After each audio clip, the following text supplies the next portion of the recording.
Welcome to another episode of Bucket List Coach Web Show.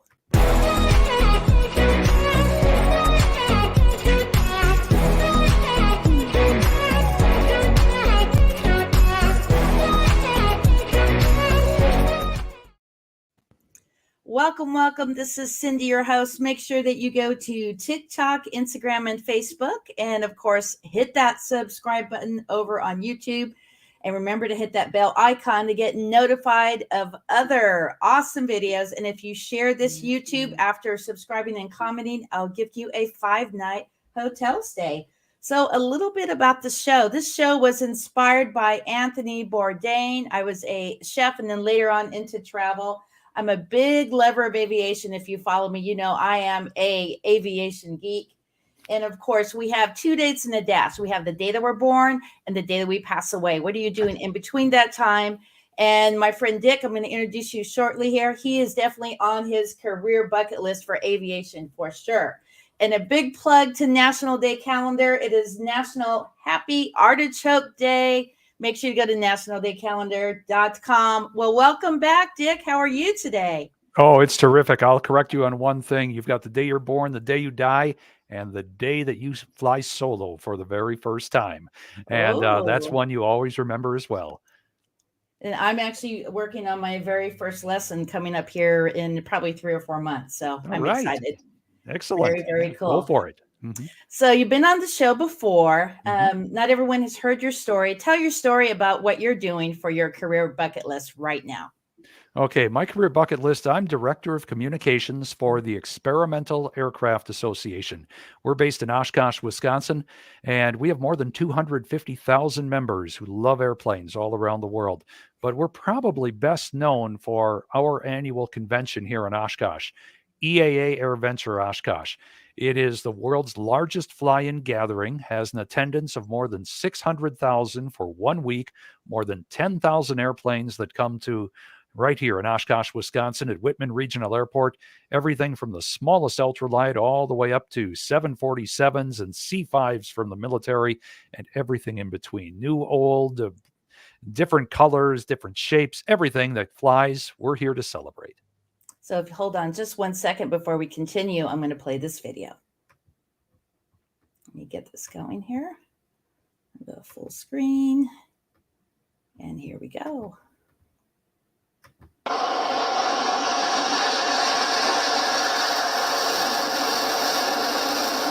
Woohoo! 75 years.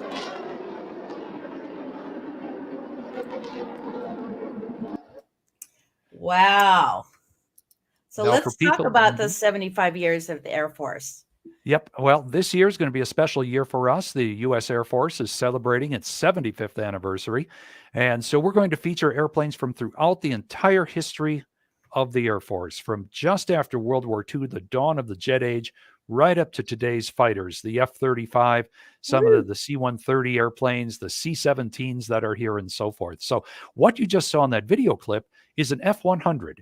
It's a part of the Century series created in the late 1950s, early 1960s as fighter jets. The F-100 is called the Super Sabre, and it was a favorite of pilots in the early part of the Vietnam War, and they flew a lot at that time. And there's only one flying in the world. Dean Cutshaw out of Fort Wayne, Indiana owns it, and it's going to be here for Airventure this year to help us celebrate the 75th anniversary of the Air Force. It's been a number of years since it's been here, so that sound that you heard in that video, you're going to be able to hear up close and live at Oshkosh this year. So will that be happening during my birthday of July 29th? Could be. Yeah, that'd be about right.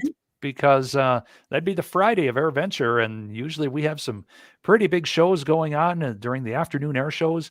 We put on 7 air shows or 9 air shows over 7 days, 7 in the afternoons and 2 at night on Wednesday and Saturday night during the week.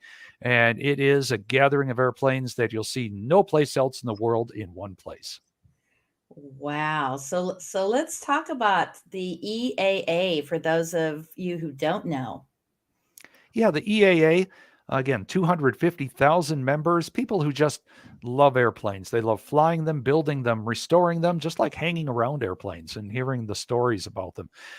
And we are a worldwide organization. We have members in more than 100 countries. And when we get together at Oshkosh, it is a week-long celebration of flight in all of its forms. And we usually get people from more than 80 countries that come to the event. And we're looking forward to welcoming international visitors this year on July 25th through the 31st. Because last year we didn't have a lot of international visitors because of the COVID protocols in place. So to get them back this year is really exciting, and getting airplanes from around the world coming in here and being part of this celebration. And so our friend Jeff with the Yak 110 will be there this year as well. Well, Jeff, I tell you what, Jeff is a member of the U.S. National Aerobatic Team, and he may be over in Poland flying in the World Championships during that time. So whether the Yak 110 will be here, we're still working on that one, but we know Jeff is going to go fly for his country. There are about a dozen people who are on the National Aerobatic Team, and they're in competition, compete with teams from around the world. And this year, I believe it is in Poland, and it's in late July. So he might be doing some other fun stuff with airplanes during that time. Wow, we'll have to catch him next year. So if anybody has not heard of the Yak 110, it's amazing. It's two Soviet airplanes together, fuselages together, right? Yeah, it's the Yak 55 is a very popular aerobatic trainer. It is built from the Soviet bloc back in the 1960s and 70s. And so Jeff and some other people got this crazy idea. What would happen if we take two airplanes and put them together? Mm-hmm. So you have two fuselages, two cockpits, one big wing section, and a twin boom tail and back. Oh yeah, and then we'll strap a jet engine on the bottom of it so it can climb real fast too. That's the Yak 110, and it has flown here in Oshkosh a number of years now, and it's a little bit weird and it's a little bit exciting to watch it fly, because suddenly you'll hear the jet engine taking it to altitude, and then when it comes down, you hear a prop, and so you're going, what is that thing exactly? But it's an amazing airplane to watch, and Jeff does a phenomenal job flying it, and it's really a feature of any air show that it goes to. And it's on my bucket list to get in the other fuselage, but he's going to be in charge of my life. I don't have any control. So, but yeah, that's it. Yeah, amazing to make that happen. And that's why Jeff is one of the best aerobatic pilots in the world. If there's somebody you're going to trust in that other cockpit, Jeff would be one of those people. Well, awesome. Let's talk about the schedule for the 2022 Air Show in Oshkosh. It is a big one. It's coming together right now. We mentioned the 75th anniversary of the Air Force. We're going to have Air Force planes from throughout the 75 years there throughout the week at different times. Everything from the F-35 jet demo team will be here. C-17, C-5 will be here. We're going to have a B-52 from Barksdale Air Force Base in Louisiana coming up here, parked on the ramp. You can get right up and walk and look at the nose right there. It'd be you and the B-52 right there. And, all of those airplanes, F-16s, F-15s will all be here. We're going to be showing, Top Gun, the original, on Saturday night in our big fly-in theater, which is outdoor theater, 5-story high movie screen, and shows movies every single night. And then, we're talking about maybe the new Top Gun joining us someplace along the way. And so that's an eagerly anticipated movie. Tom Cruise back in that. And we're talking to a few people right now to see if we can't make that happen. So those are some of the things. We mentioned afternoon air shows from about 2:30 till 6 o'clock every afternoon. Wow. The world's best aerobatic performers will be here. Formation flying, individual flying, skydivers. The Red Bull action team will be here with their aerobatic helicopter. The guys in wingsuits, their skydivers, everything else.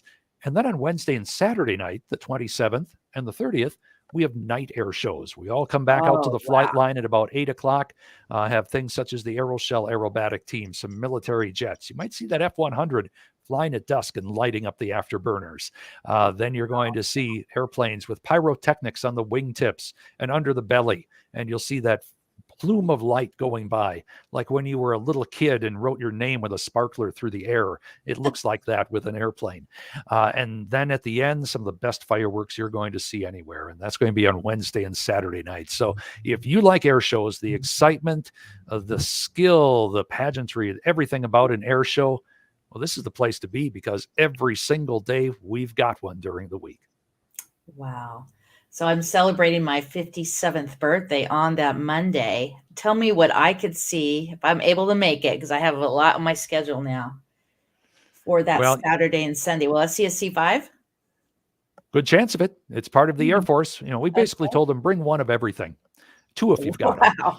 And a matter of fact, we're to the point now we're trying to fit in all of the airplanes that will be on the ramp, because you get some of the big ones in there and you got to park them. And parking them to make sure everything else fits is a challenge, but one, our volunteers accept eagerly, and they take it as a challenge to see how many airplanes can we put on a ramp at one time so people can walk around and have the shade of the big wings and the big tails out there, whether they're Air Force airplanes or airliners or fighter jets or whatever they happen to be, some vintage airplanes as well. So you'll see some of those out there. You'll see some of the latest technology, some of the things out there with urban air mobility. You have people such as Boeing and Airbus and Uber and some of those people working on urban air technology. How are we going to get from point A to point B in the future? And it might be through electric flying aircraft. You'll get in, instead of a taxi cab, you'll hop in a little urban air mobility vehicle, and off you go across the skyline and get someplace and land at your destination without having to weave through traffic. So that's a possibility as well. You'll see some of that technology here. So it all comes together on the ramp. More than 10,000 different, or I should say 1,000 different forums, 10,000 airplanes, 800 exhibitors. I'm just looking at some of the schedule today. In fact, some of the anniversaries taking place, and talking about space. We'll be talking one evening program to some of the actual pilots who flew in the Top Gun school, who have been there and flown those missions, whether they're on the good guy side or the bad guy side, and have been part of the Top Gun school through the years. So that's going to be part of our evening programs. We'll have women in aerobatics. Some of the great aerobatic pilots of the world who are women pilots, they'll be there talking about how they got involved in aviation. It's all part of our Women Venture. Salute to Women in Aviation that we'll have on Wednesday, the 27th, when we have thousands of women who are involved in aviation. And we get about 800 to 1,000 of them posing around an airliner out on Boeing Plaza. Wow. And that's always one of the great photos of the year that we get here at Oshkosh. So the schedule is still being built right now. If you go to eaa.org/airventure, you can click right on it and find some of the features and attractions that we're putting together right now. And it promises to be another great year here on the flight line. Will you have a F14 Tomcat on display? We might. There are a couple still out there operating, not a whole lot of them anymore. Most of them have been retired. But, that's a classic airplane because it started off as a nimble fighter airplane. And then I guess it was kind of built like a mouse by committee. And so many things got added to it through the years that it became this big horse of an airplane, but still very, very maneuverable, as anybody who watched the original Top Gun knows. It's one of these things that you match it up to the other fighter airplanes. It is a big horse of an airplane, but it gets around the sky in a hurry and does some amazing things. So again, we're in that point right now. We're confirming what we know, but we always get surprised. You never know what's going to show up on the ramp here at Oshkosh. Well, awesome. Let's talk about membership and what do you have displayed at the museum? Well, in the museum, there are more than 100 aircraft. It really is the story of personal flight. We have a full-size replica of the Wright Flyer that welcomes you when you come in, because that's really where the start came from. The vintage biplanes from the 20s and 30s are there. An autogyro, the forerunner of the helicopter, that has the propeller on the front like an airplane, but the rotor over the top like a helicopter. That's on display here. We have a full-size replica of the Spirit of St. Louis, all the way up to Spaceship One, which is the first civilian-built spacecraft that had the first successful one. And so those are the type of things that'll be here. We've got the Eagle Hangar, which is devoted to military aircraft, everything from the P-51 Mustang to the P-38 Lightning, and those type of airplanes, a Mosquito bomber from Britain, and so forth. So all of those come up and are part of the exhibit there. And then in back is Pioneer Airport, and which the The hangars are open, and you'll see more vintage aircraft back there, and stand on a grass runway, just like they had in the 20s and 30s with the round-topped hangars and everything else. So that's in the museum, and that's open year-round, not just during Airventure. So if you can't make it up here to visit us in late July, come any time of year. We'd love to show people around the museum, have them explore, have them enjoy, have them see some of the history and the technology involved in the world of flight over the past 125 years. Wow. So we have a question from Vacation Impossible. Do you see it down there? Yep. What are your thoughts on the struggles the Raptor had? I'm going to assume they're talking about the F22 Raptor. Any new airplane design, and the Raptor now is almost 20 years old, but any new airplane design always has its challenges. You start off with a clean sheet of paper and see what you can come up with. The Raptor is kind of unique because it has not only the jet engines where the thrust goes straight backward, but they have variable thrust as well. And so when you start test flying those, it can lead to some brand new challenges. The test pilots do what they do, and they're paid very well for it for a reason, because they're the first ones who get to climb in that airplane and fly it around. So since then, the Raptor has really cleaned up a lot of things. In fact, the F-35 is a little newer version, and it too, had its challenges when it first came out. So as we see these take place, it's a melding of people and machines that make it more effective. And the F-22 certainly has become a very big part of the Air Force fleet, and a very important part of what our military does. So let's talk a little bit more about some of the attractions. Is there something during that week, a particular day that we must check out? It all depends what you like. The interesting thing about the people who come to Airventure is they all have their different dreams of what they want to experience.